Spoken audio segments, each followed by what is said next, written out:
Good morning, good afternoon, and good evening, everybody. Thank you for tuning into another Supatease video. And in this one, I'm going to be bringing you a banger, a marksmanship hunter PvP commentary. I've been having the most fun ever on this specialization. It is an absolute blast. You do a tremendous amount of damage. It is a completely unique experience to any other class. So I'm going to be giving you some tips from my own personal experience so you can start rocking and rolling on this amazing class. So one of the main perks of this class is that you've got camouflage, which means you can start the fight in stealth and you'll be able to free cast a sniper shot to an unsuspecting opponent. This is going to be one of the strongest openers to any class in the game. It's going to provide you a tremendous amount of burst damage and really catch people off guard. So I've camouflaged off into the corner. You probably won't even be further away than this. Sniper shots are really long distance. We're going to get it off. We're going to pop off with a rapid fire immediately afterwards. And now that we see the paladin has used Blessing of Sacrifice, we're going to hold on to our true shot. That sniper shot rapid fire was usually going to force quite a lot of cooldowns in the opener if it doesn't even one shot somebody. Like, this is a plate target. This is one of the hardest targets to kill.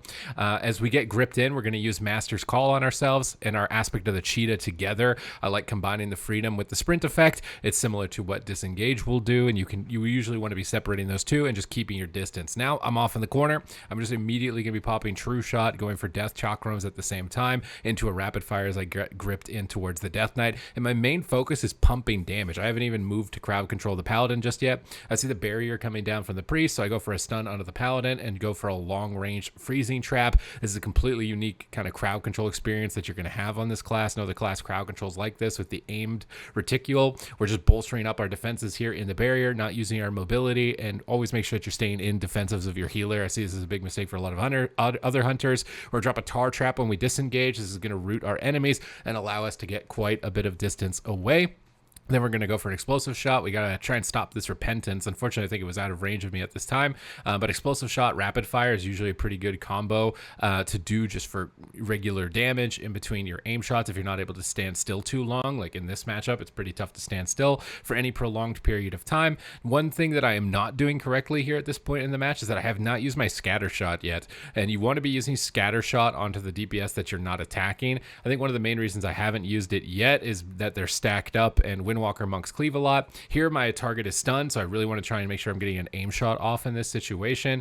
I see repentance being cast. Our priest fades it, so it seems like we're going to be all right in this position. Now I have freezing trap available. I'm using concussive shot on the Death Knight and trying to disengage towards the paladin for a trap, and he ends up stunning me on my disengage. So I'm going to have to use Master's Call instead and kind of sneak towards the paladin and try and snipe a trap, to which I end up missing, which is another tip that I want to be giving on to hunters. Don't lead with your freezing trap. Try and lead with tar trap or steel trap to root the target.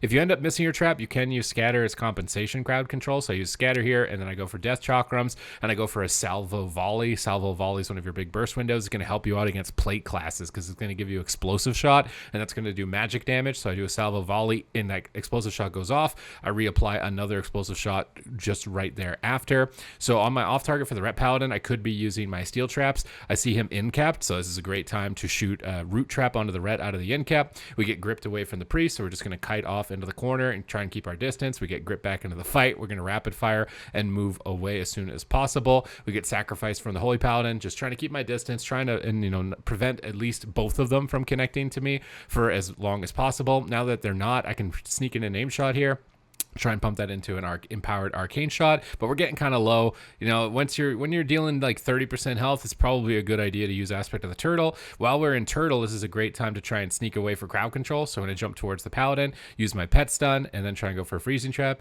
Here we awkwardly get repentanced. I wasn't expecting this, but we end up getting the trap anyways. And then we've got an instant aim shot. We're going to shoot that proc. We've got rapid fire. We've got enhanced arcane shots. So we got a lot of available damage here. They're desperately trying to crowd control us to prevent us from attacking, but our priest gets a beautiful triple fear, and as we come out of this trap, we can go for a rapid fire. Should have honestly probably gone for explosive shot before using the rapid fire, so that it would explode right when I want to go for the kill shot after the rapid fire. It'd be a lot scarier burst. There's a blessing of protection. We can use trank shot to try and remove this, and fortunately it does actually hit the blessing of protection in this position. Now I've got my Scorpion Sting here, which snares the target, so we're gonna use that on the holy paladin, and then it's gonna turn into a silence. We end up just killing him with the salvo volley damage anyways. So against play target, explosive shot, salvo volley, those are going to be your saving graces.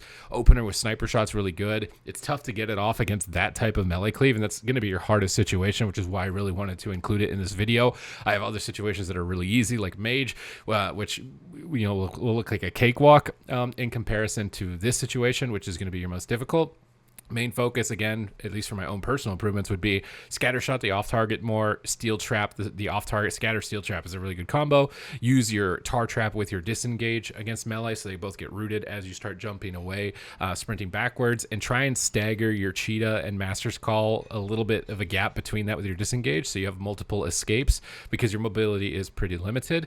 Now, in a lot of other matchups that aren't plate melee that are running you down, you do want to be a bit more stationary and just constantly pumping out as many aim shots as you can into empowered arcane shots, because it's just all about keeping pressure. You're going to outdamage basically any other ranged class in the game, which is a major advantage considering your defense is really low and your mobility is really bad as well.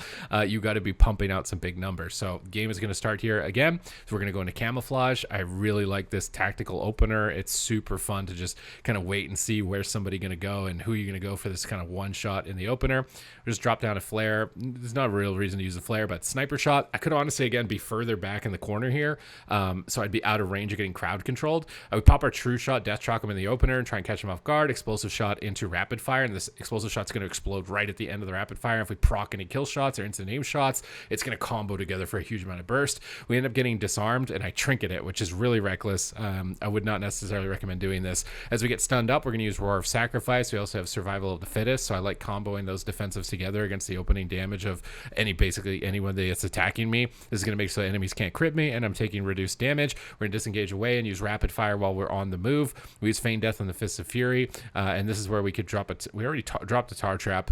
We go for a pet stun, and we're going to look for a freezing trap out of this. We're trying to make sure we snipe it. It doesn't get cleaved by anybody on our team here. Hopefully our Death Knight holds on to globals. Honestly, trapping the priest that close is kind of lucky that the Death Knight didn't end up breaking it, unless he was using his brain there for a moment. But here we can scatter shot the monk. Should have dropped a steel trap onto the monk again. I've literally been playing Hunter only for a few days, but I'm already pushing past 2,000 radium and having a lot of fun with it. And you can see now steel trap out of the scatter on the off target that we're not going after, and just keep pummeling down damage onto the ret.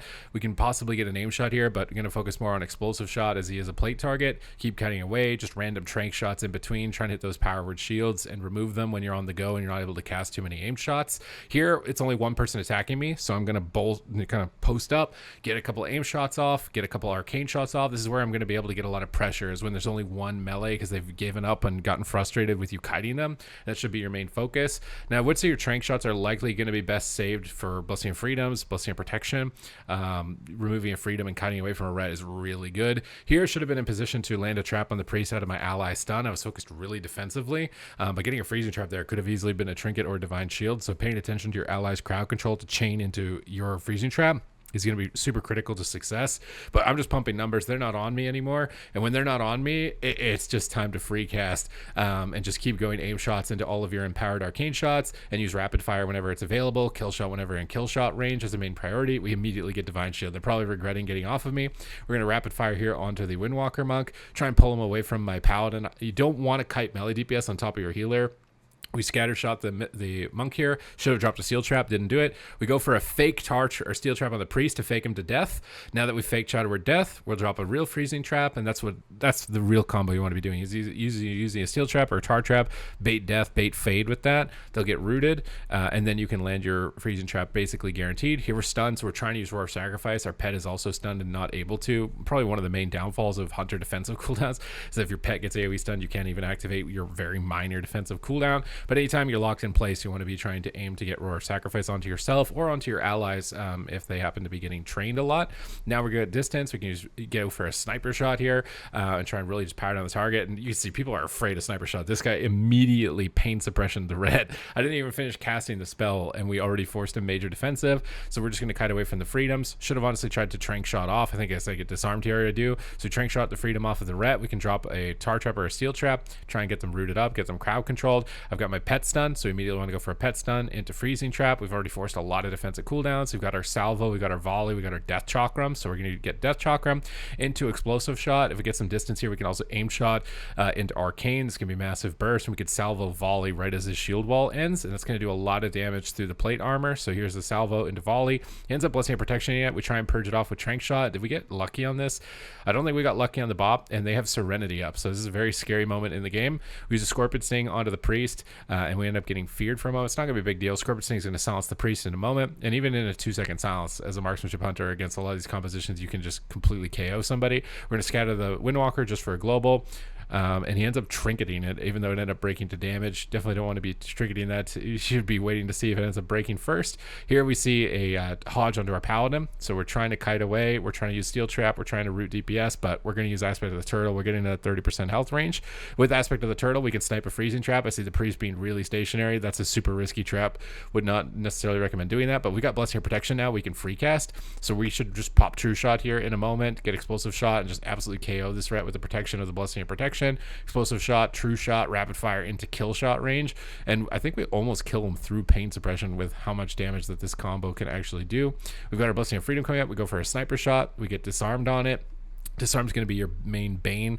Honestly, I was considering trinketing it here, but since I don't have Aspect of the Turtle, I'm going to need to trinket and kind of like freedom and run away the next time I get stunned. I see the Paladin stunned and the Priest stunned. We got an instant aim shot. We're just going to swap targets, go into the Windwalker for a moment. Again, you don't normally want to attack plate targets. I'm doing already so much more damage attacking the Monk. I think I just ended up soloing him while my Death Knight was on the Ret towards the end of the game. You usually want to avoid attacking high armor targets unless you absolutely have to, and this is why this type of lobby is really difficult, honestly, for Hunter, but you're gonna have a lot of fun against mages and stuff like that. So I think I've got a game here against mage that was just absolutely insane, the amount of damage that you can put out against them. We've got an Arcane Mage, and Arcane Mage is really popular, so you're going to really be hard countering them. If you're wondering what my build is, I'm going to have it linked in the description down below. We got this game here with the Arcane Mage. So we got a sap on the healer. We just Death Chakram immediately, Explosive Shot, and then we can Rapid Fire Aim Shot, Empowered Arcane Shots. That's kind of your main combo. I generally like just making sure Rapid Fire is on cooldown as much as possible because it feels really cool to press, if I'm being real. And we're just doing damage. Like, we don't even care. We'll try and purge Alter Time. Alter Time is also this icon right here, which you really want to look out for, and try and use Trank Shot on mages. If you can manage to remove that, you're gonna absolutely screw them over. They're gonna have a really frustrating time. If we don't have a stun DR on the mage, we're just swapping damage to the demon hunter, attacking whatever's in our line of sight and just trying to keep pressure going. The monk ends up trinketing out of the blind here, and we've got him stunned up. He's really low. We got him into a darkness. We force life cocoon. I go for a pet stun on DR just to try and land a freezing trap here. It's probably gonna get reverse magicked, which is why when you go for a freezing trap against a monk, you should honestly scatter the demon hunter. Here I saw my healer in crowd control, so we used Roar of Sacrifice. We used our survival to fittest wall. So anytime your healer is crowd controlled and you're being attacked, you can pretty much just default activate those onto yourself. We can force Ice Block. We force Life Cocoon. Now we can root him on the Life Cocoon and try and kite away from him. I could use Master's Call here. This is going to freedom me while the Demon Hunter's rooted and get me a lot of distance towards the Mistweaver Monk. We end up walking into a double suit. It was a bit of a mistake. I should not walk towards the Monk in this position. I was walking away from the Demon Hunter and trying to get in position for crowd control in the future, but stacking up for stuns against AoE stun classes is generally not a good idea. We get a kick onto the Monk, and honestly, even if we don't have CC, you still want to be doing damage. Never just sit on your damage waiting for your CC, because you just do so much pressure that it's not worth it. You can see one rapid fire into a kill shot proc, he lost half his health and like half of global. We see the monk going for heals. We're going to scatter that. We don't want him getting free heals while he's immune to interrupts. Scatter into freezing trap to chain that together. We got death chakrams. We've got a lot of damage available here, so comboing the death chakrams with CC is probably a good idea, but you always want to be chunking out aim shots as much as possible. We also have our interrupt here, so we can kick the Mistweaver, stop the heal, and just keep blasting out rapid fires. Kill shot range is pretty much guaranteed death, and the explosive shot ends up going down right when he goes out. So I've only been playing Hunter for about a week now. This is advice I've gotten so far. I've climbed about 2,000. I'm going 6-0 in a lot of the lobbies that I've been playing. I've been having a lot of fun with it, surprisingly a lot of fun with it. I thought it was going to be a lot more of a struggle, but it's easily becoming one of my favorite specializations. So I would definitely recommend it. And if you want to stay up to date with news related to World of Warcraft, guides and tip videos, then make sure to smash the subscribe button. Your support is greatly appreciated.